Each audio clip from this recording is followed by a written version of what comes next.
Welcome to This Week in Brattleboro History, produced by the Brattleboro Historical Society. On January 24, 1976, Jimmy Carter visited Brattleboro as part of his campaign to become the Democratic Party nominee for President of the United States. He had declared his candidacy 13 months earlier and was one of 15 politicians vying for the position. The New Hampshire primary was scheduled for February 24th, while Massachusetts and Vermont were a week later in early March. Carter recognized that there was an advantage to campaigning in a border town like Brattleboro. He hoped his visit would influence voters from all three states. Jimmy Carter was in town for just one day, but had a full schedule of events. He wasn't here by himself. He arrived in a multi-limousine entourage.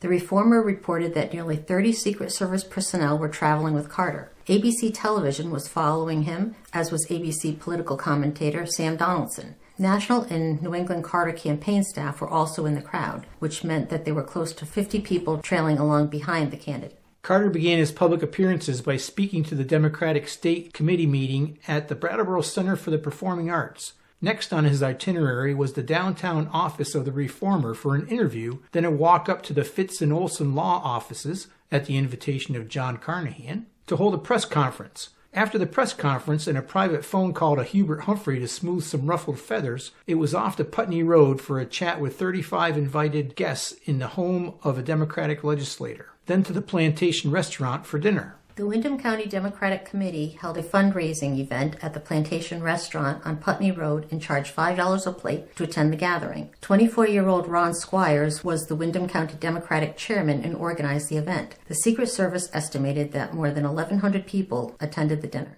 Reformer managing editor Norman Runyon wrote, quote, "It was the greatest political bash in anyone's memory, and it launched the Vermont presidential primary in the grandest of styles," unquote. Most of the reporting had to do with the overflow crowd at the restaurant. The sound system failed, and there were way too many people to feed for the venue. It was standing room only in the banquet room and a bit chaotic behind the scenes. Jimmy Carter was one of the featured speakers, but another Democratic candidate, Oklahoma's Fred Harris, was also scheduled to speak. Ron Squires was a supporter of Harris, and tensions between the two camps, Carter and Harris, meant delays in speaking times and uncomfortable conversations between supporters and the two candidates. Carter thought he would speak at 6 p.m., but didn't get introduced until after 8. Runyon described Carter this way, quote, "Jimmy Carter is a peanut farmer, but accustomed to working with ledgers and books. An Annapolis graduate, a former submarine skipper, and governor of Georgia for 4 years. He is a quiet man to whom command comes easily and naturally with a Kennedy-like grace," unquote. Reformer reporter Virginia Page wrote this about the candidate. Carter is the former governor of Georgia and one of the South's most presentable alternatives to the George Wallace Lester Maddox School of Politics. He is utterly determined to be president. Short, small-boned, and gentlemanly though he may be, he seems to have the stamina for the job, for he has said that he averages only 6 hours of sleep per night and wears the same size trousers that he wore when an Annapolis graduate and nuclear submarine commander in the early 1950s. There is less of the professional politician in Carter than in most presidential politicians, which is perhaps the reason that Carter has recently become the darling of the national press. The candidate does, at this early stage of the campaign, attempt to answer questions rather than blather out bafflegab. In Carter's interview with the Reformer, he emphasized his promise to be open and honest with the American people. The CIA had been under scrutiny for secret operations that were just then coming to light. He stressed that, quote, "When I am president, the CIA's performance and functions will be done with legality. If they make mistakes, I'll be the first one to go out and call a press conference and tell the people what happened," unquote.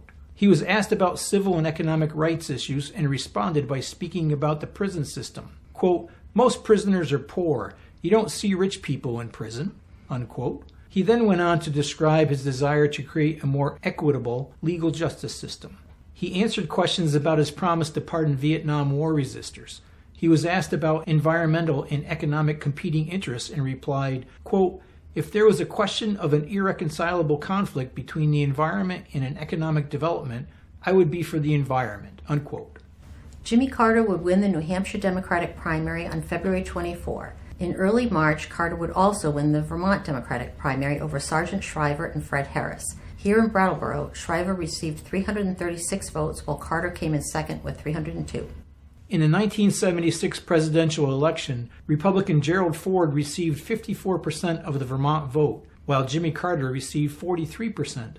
In Brattleboro, it was a little closer. Ford 52% and Carter 45%. Despite Jimmy Carter's loss in Vermont, he would win the national election and become the 39th President of the United States. Please join us next week for another story from our community's past.